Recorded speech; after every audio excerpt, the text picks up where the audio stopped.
প্রথমে আমরা মেনুবারের HR মডিউলটিতে click করব। এরপরে আমরা চলে যাব কর্মচারী অপশনটিতে। কর্মচারী অপশনটিতে গিয়ে আমরা কর্মচারী অ্যাড করব, অর্থাৎ আমাদের কোম্পানির যে কর্মচারী রয়েছে তাদের নাম আমরা এখান থেকে এন্ট্রি করে নিব। উদাহরণস্বরূপ এখান থেকে আমরা একটা নাম নিয়ে নিলাম, কর্মচারী ডিপার্টমেন্ট। আগেই যে আমরা ডিপার্টমেন্ট সিলেক্ট করছি সেখান থেকে সে কর্মচারীটা কোন ডিপার্টমেন্টে সেটা আমরা সিলেক্ট করে নিব।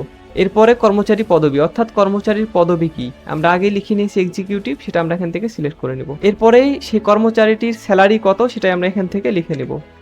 এবং এখানে উপস্থিত বোনাস রয়েছে, আপনারা যদি উপস্থিত বোনাস দিতে চান তাহলে এখান থেকে উপস্থিত বোনাস এখানে লিখে দিবেন, যদি না দিতে চান তাহলে এটা ফাঁকা রাখবেন। এরপরে আমরা এখান থেকে মোবাইল নাম্বার দিয়ে দিব। এরপরে আমরা এখানে একটি ইমেল দিয়ে দিব। সবকিছু কমপ্লিট হয়ে গেলে আমরা চাইলে এখান থেকে ছবি অ্যাড করতে পারবো, না চাইলে ফাঁকা রাখতে পারবো। সবকিছু কমপ্লিট হয়ে গেলে আমরা এখান থেকে অ্যাড এমপ্লয়িতে ক্লিক করব।